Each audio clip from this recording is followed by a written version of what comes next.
నాతోటి అనేదేదో మీ ఆవిడతో రాత్రి పడుకునేటప్పుడు ఆ ఒక్క మాట చెప్పు, మంచిగా నిద్రపోతుంది. ప్రాబ్లం ఏంటంటే ప్రేమను వ్యక్తపరచట్లేదు. ఇప్పుడు మనం యేసుప్రభువుని ఉన్నాం, మనం యేసుప్రభు దగ్గరకు వచ్చి మనం పాడుతుంటాం. ప్రేమను కూర్చో పాట చెప్పు ప్రవీణ్.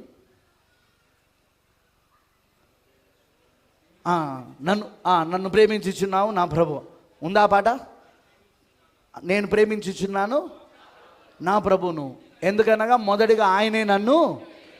ఎందుకు పాడతాను? ఆయన తెలియదా మనం ఆయనను ప్రేమిస్తానామని? బ్రదర్ అంటాడు, we have to express our love.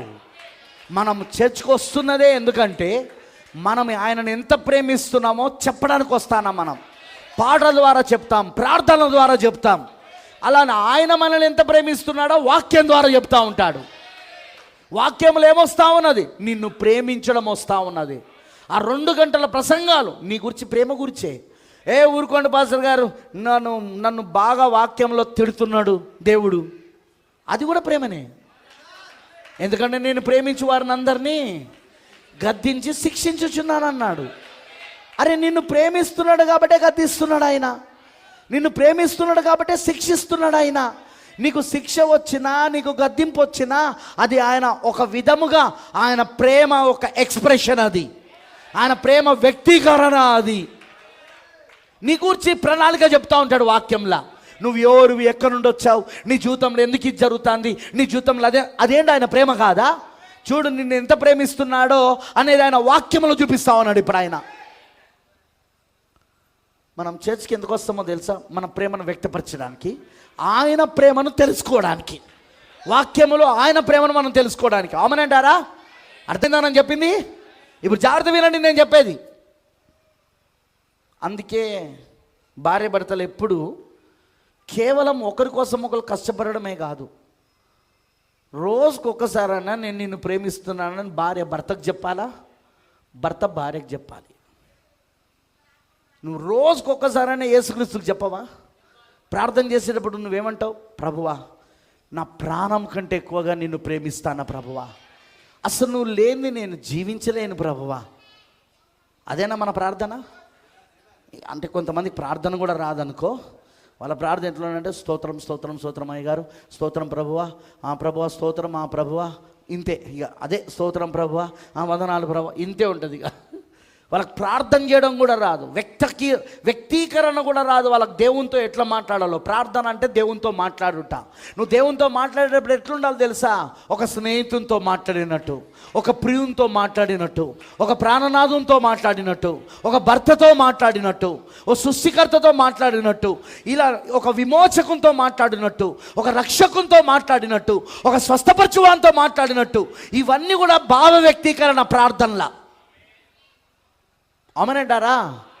ఆ విధంగా నువ్వు చెయ్యాల ప్రియులారా. భార్య భర్తలు ఎప్పుడు కూడా వాళ్ళు ఎప్పుడు ఫోన్ చేసుకున్నా, కలుసుకున్నా, మాట్లాడుకున్నా, అంటే కొంతమంది మాట్లాడడానికి కూడా టైం ఉండదు, కానీ మాట్లాడుకోవాలా. దాంతో ఏంది మాట్లాడేది పాస్టర్ గారు, దాని ముఖం చూసిందేనే.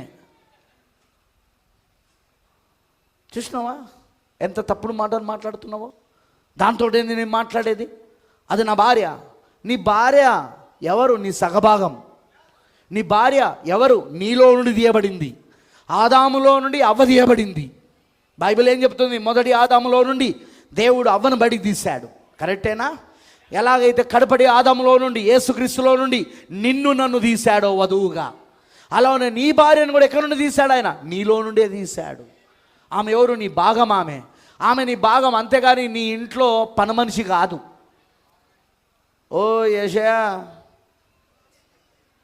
ఇంటికి పని మనిషిని తీసుకుపోతానవా? పెళ్ళైనాక ఇంటికి పని మనిషి కాదు, ఇంటికి రాణి.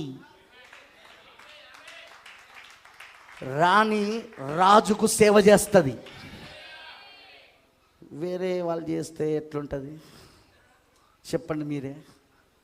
భార్య ఎవరు? భర్తకు సేవ చేసేది. సంఘం ఎవరు? యేసుక్రీస్తుకు సేవ చేసేది. అలా ఉన్న ఇప్పుడు యెషయాకు సేవ చేయడానికి రాణిని తీసుకెళ్తున్నాడు. అందుకే ఇప్పుడు ఆమెను సంరక్షించడం, ఆమెను పోషించడం, ఆమెకు భద్రత కలిగించడం, ఆర్థికపరమైన భద్రత, భౌతికమైన భద్రత, సమాజపరమైన భద్రత, అన్ని రకాలుగా చూడాల్సిన బాధ్యత ఎవరిదంటే ఇదిగో ఇక్కడ పెళ్లికుమారుగా కూర్చున్న యేషయాది.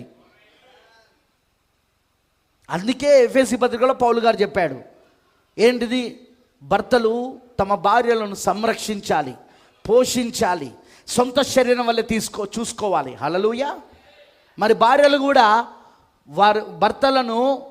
వారు భర్తలను శిరస్సుగా ఎంచి అన్ని విషయాలలో వాళ్ళకు లోబడి భర్త ఎడల భయము కలిగి జీవించాలి. Praise lord. ఏ భయం? ఇట్లా వణికిపోయే భయం కాదు, అది గౌరవముతో కూడిన భయం. భయం అంటే గౌరవం. ఇప్పుడు యేసు ప్రభువుకు మనం వణుకుతావాను, యేసు ప్రభువును మనం వణకం, కానీ ఆయన అంటే భయం మనకు.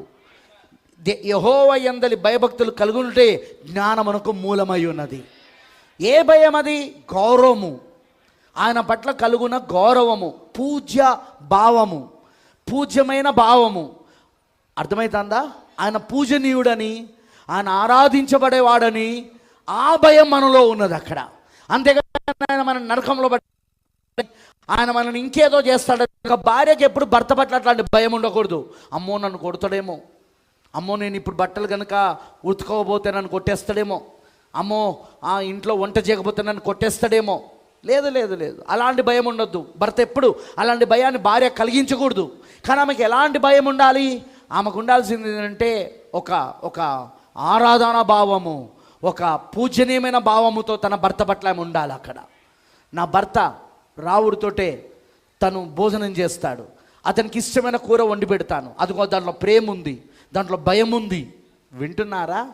అది తనకిష్టమైన కూర నేను చేసి పెడతాను అని చెప్పి చేసి పెట్టాలి. అంతేగాని సీరియల్ దగ్గర కూర్చోవద్దు, సీరియల్ చూసుకుంటూ కూర్చోవద్దు. అక్కడ అర్థమవుతుందా? ఏ చేయమని చెప్పిండో అది చెయ్యాలి. అదిగో నా భర్త రేపు మళ్ళీ ఆఫీస్కి వెళ్ళాలి, అతనికి మంచి డ్రెస్ ఉండాలి, తన భర్త మిగతా వాళ్ళతో తక్కువ వాడిగా కనబడకూడదు. అందుకే నేను మంచిగా నా భర్త యొక్క బట్టలను ఉతికి నేను ఇస్త్రీ చేసి అతనికి ఇస్తాను. దాని ద్వారా తను వెళ్తున్న ఆఫీస్లో అందరితో పాటు, ఇతర పురుషులతో పాటు నా భర్త కూడా అలాంటి హోదా కలిగిన వాడుగా కనబడాలి అని ఉండాలి. అమనంటారా? అర్థమైందని చెప్పింది. అలాంటి భయం అన్నమాట, అలాంటి ఆరాధన భావము ప్రతి భార్యకు భర్త పట్ల ఉండాలి. అమనంటారా?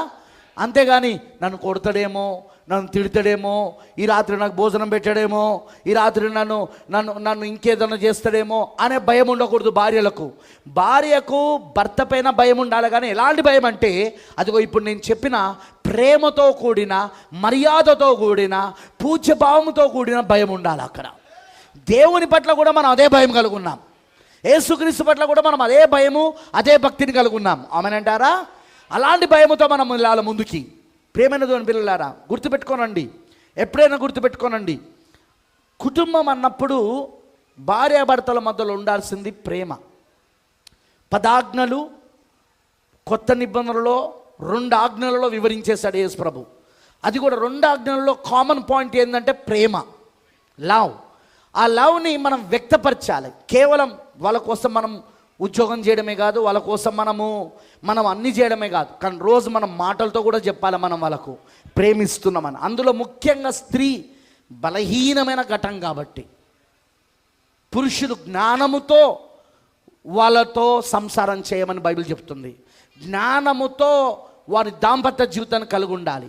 ఎలాగంటే వాళ్ళని నువ్వు ఎంత ప్రేమిస్తున్నావో మాటలతో కూడా చెప్పాలా. నువ్వు కేవలము చూడు నీ పేరు పైన నేను ఎల్ఐసి ప్రీమియం కట్టినా, ఇదిగో చూడు నీ పేరు పైన నేను ఇదేసిన అదేసిన, అది మాత్రమే కాదు నువ్వు చేసేది.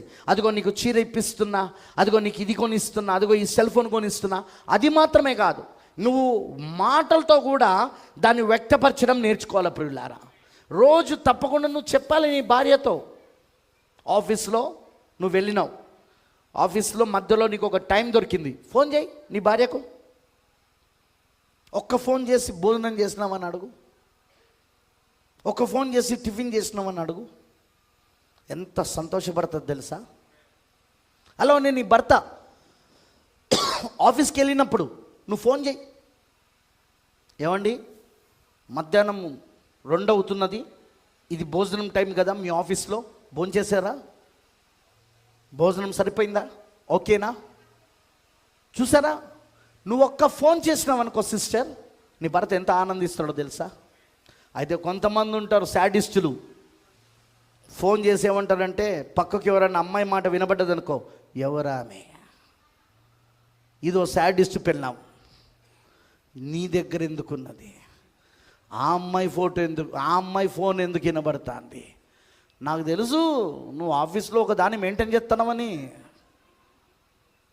ఈ అనుమానపు దయ్యాలు కలిగిన వాళ్ళు ఉంటారు, వాళ్ళు ఫోన్లు చేయకండము, పాస్టర్ గారు చెప్పిల్లని ఫోన్ చేశారు. మనం అనుమానంతో కాదు ఫోన్ చేయాల్సింది, ప్రేమతో. ఎక్కడున్నాడు, ఏం చేస్తున్నాడని అనుమానాలతో మనం ఫోన్ చేయకూడదు, ప్రేమతో చేయాలి. ఇంట్లో నేను లేనప్పుడు ఇంకెవడన్నా వస్తున్నాడేమో, ఎవడన్నా వచ్చిండేమో అని చెప్పి ఫోన్లు చేసి ఎంక్వైరీలు చేయడాలు కాదు, అట్లా చేయకూడదు. మనం భార్య భర్తల మధ్యలో ఉండాల్సిందే ప్రేమ, నమ్మకం. పునాది ఏంటిదంటే ప్రేమ, నమ్మకం, విశ్వాసం, ఒకరి పట్ల ఒకరికి విశ్వాసం. యేసు ప్రభువుకి సంఘానికి మధ్యలో ఉండాల్సింది కూడా అదే, ప్రేమ, విశ్వాసం. యేసుక్రీస్తు అంటే నీకు విశ్వాసం ఉండాలి,